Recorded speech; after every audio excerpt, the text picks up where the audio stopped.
YTPC, good afternoon. Good morning, actually, it's still morning. Ghost Cobb is here without Macy. Macy is inside watching a movie with Rooster. So I'm going to have a cup of mud.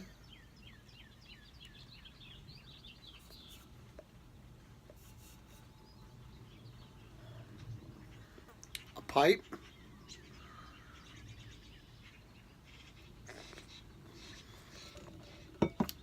And the pipe is Long Street, which is my mortar pot shape with the olive wood inlay, made for me by my good friend Olive Wood Piper.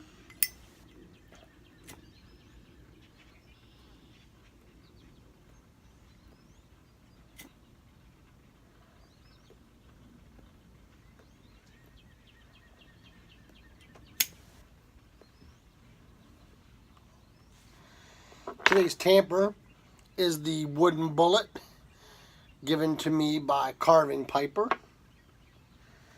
And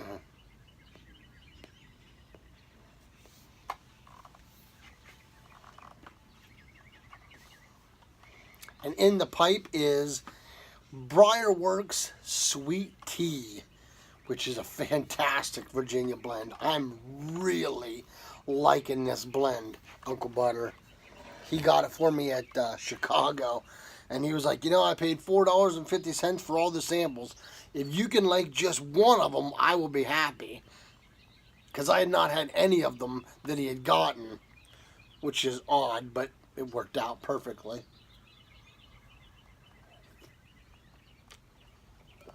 And for $4.50, he's found at least 2 or 3 that I've liked. I fell in love with Derringer from Cornell and Deal. Briarworks' Sweet Tea I've really liked, which is blended by Cornell and Deal.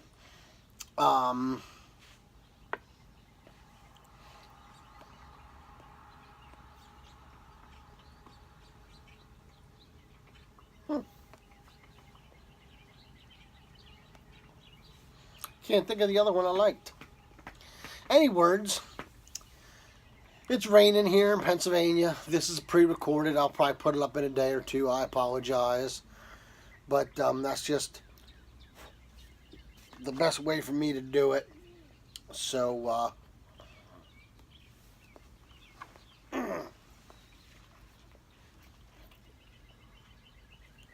I record them when I can. I wanted to get this VR done for a couple of different reasons. I really wanted to show support to Mr. Southside Piper, and I really dig his question.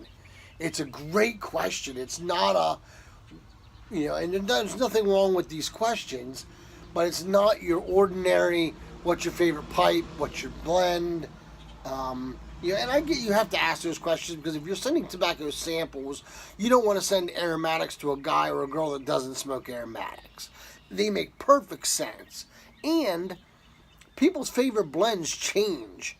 Mine was Northwoods and for a while, and then it switched to Bijou, Cornell and Deal's Bijou. Now I think my favorite blend of all is Dan's blend by Boswell's. So they're great questions. But this is kind of off the topic, and I really like it. So,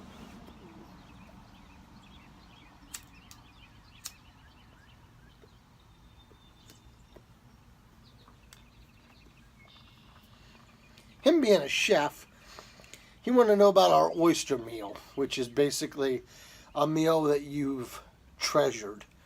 Whether it be because it was a different food, or whether it because it was a fancy restaurant, maybe because of the company. And I have to say, there's quite a few oyster meals that I've had that are that way.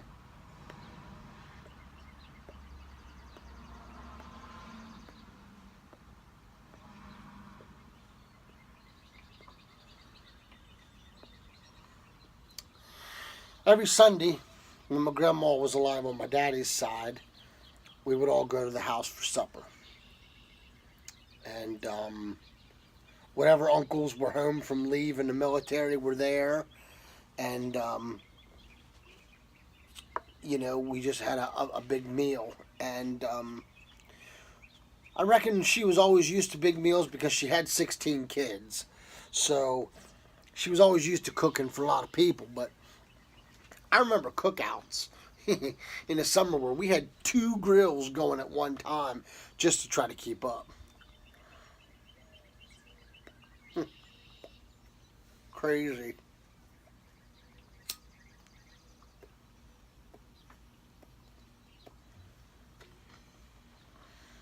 So that was one of them. One of my favorite meals that I will always remember was a little breakfast. It was a little continental breakfast at a hotel in New York.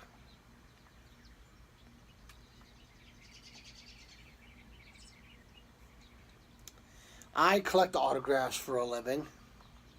Not for a living, I'm sorry. Jeez Louise. I collect autographs as a hobby. And it became such a big part of my life. And I didn't want to just like buy stuff that was autographed. I wanted to meet them and get them to sign it myself. Now I do have a bunch that I never met that, I just bought them because I had the opportunity to buy them and I really wanted them.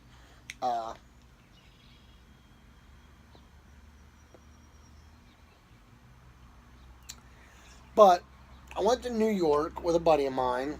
His grandpappy was a big Brooklyn Dodgers fan and a utility outfielder from the 1955 Brooklyn Dodgers was going to be there signing autographs. His name is George Shuba. Now, George is one of the last remaining surviving 55 championship Brooklyn Dodgers that's left at this point in time.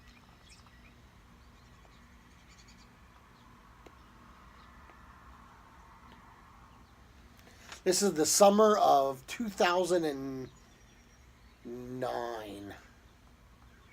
Yeah, 2009. The summer of 09, I think it was. 8 or 9, anyway.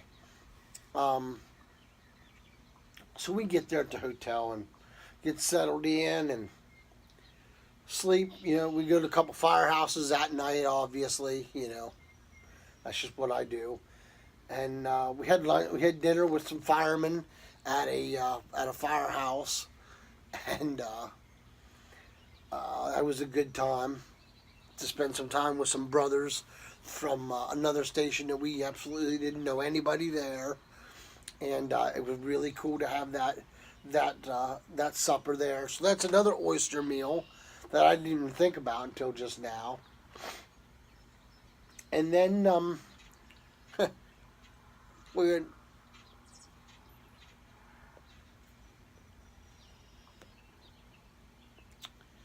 went ahead and went back to the hotel and slept.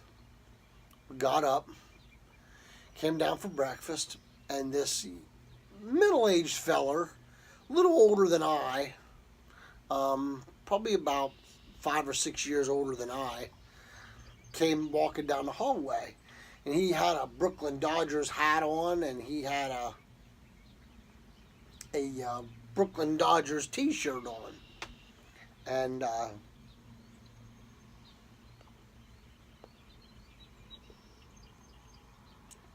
actually, I do believe it was a Dodgers hat, an LA hat, and a Brooklyn Dodgers shirt.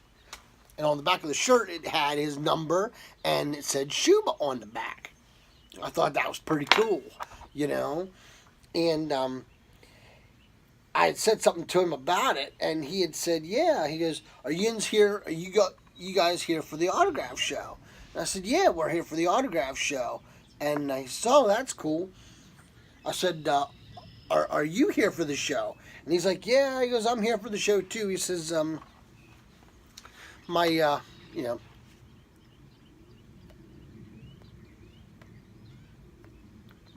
dad, I believe you called him his dad, was is here to sign autographs. He goes, you may have heard of him. His name's George Shuba. And my jaw dropped. Like, I could not believe what I just heard out of this dude's mouth. And, you know, next thing you know, this little old fella comes walking down the hallway in a Brooklyn hat and a Brooklyn t-shirt, you know, and it was a jersey, actually. And Lord Almighty, it was him in the flesh, and he introduced us. I think the young fella was married to his daughter. I think maybe it was. I don't remember, but he called him Dad, and he says, "I want you to meet somebody."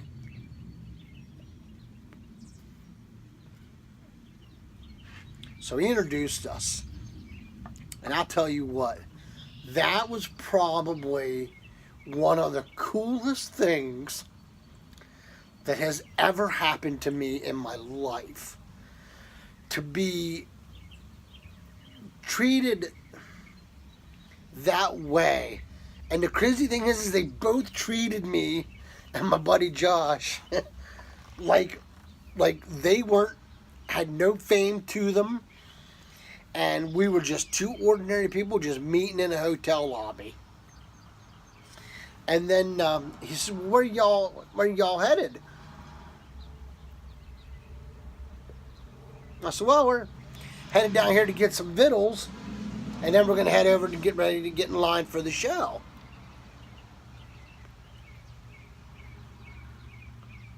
And he says to me, George says, well, we're going down to eat too. I said, oh, okay. I said, well, then I guess we'll see you at the show. And George looked at me and he says, well, you're not going to eat breakfast with us? And I was just like, I would love to eat breakfast with you.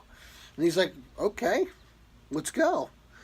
We all walked down there. The four of us walked down there and sat down at the table. And we had breakfast together. I don't even remember if I ate or not. I was in such awe by sitting there with this man.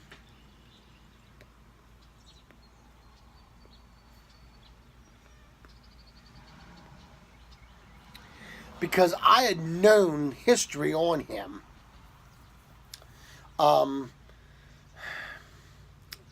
Folks, he is not just a baseball player, okay? George Shotgun Shuba earned his name by the way he batted. He didn't hit the ball far, but he hit them. They said when he swung that bat, his swing was so smooth. And when he hit the ball was like a shotgun coming out of a shell coming out of a shotgun. I mean, they just blasted off that bat and into the outfield. And he was really good. He was a utility outfielder for the Dodgers. He did manage to play 7 years.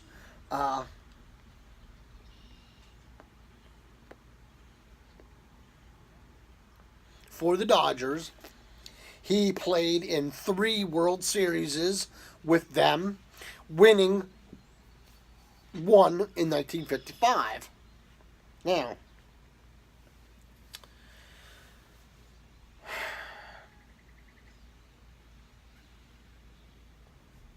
he started to tell stories about Duke Snider and how they used to pick on Pee Wee Reese.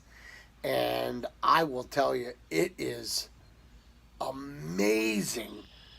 You can't even, I can't even put it into words how exciting that was to be able to sit there and hear stories about these guys firsthand. No media, fake news crap. This is real, you know. And he came up through the farm league with Jackie Robinson.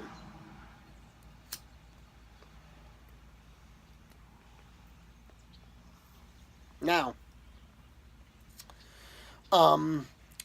he was the first National League player to ever pinch hit a home run in a World Series? George Shotgun Shuba. I asked him about that. He chuckled. He says, yep. He says, I went up there with just my only thoughts at that moment were to put the ball on the bat. Put the bat on the ball, he said. That was my only thoughts going up to bat that time. He says, but that pitch came, and he says, I just, right on. I just hit it right at the right spot. And he said, that was it. He said, I didn't even realize that I was the first person to ever do that. You know?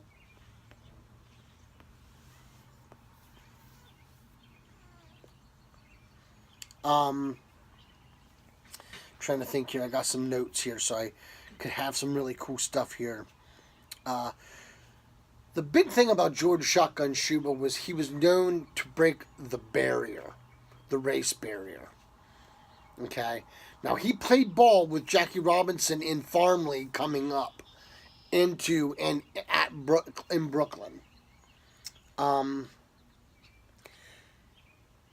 After one game, George reached out and shook the hand of Jackie Robinson on the field. And that was the first time that a white ball player shook hands with an African-American ball player on the diamond. Tons of pictures were taken of it. It wasn't like a photo stunt. It was just a gesture because they come up together. They knew each other. And just some people just happened to catch the shot. Well, Major League Baseball, being the root of all evil sometimes, cut George out of the picture, and all you can see in the picture is his arm and Jackie Robinson. The reason why they did that was for the simple reason is they didn't want to give George Shotgun Shuba any of that credit. They didn't want to have to pay him for it and all this other stuff. So then when George started to get up there in age, they released the fact that it was George.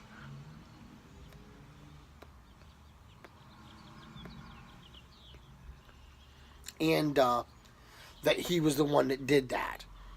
So when he signed a baseball for me, I had him sign it and date it the day of the handshake. And he wrote on it, the handshake of a century. It was in April. And he dated it, and then he wrote on the other side of the ball, he wrote 55 WSC. I have both inscriptions on it. Got pictures with him after with it. Now this was at the show when he did the autograph for me. But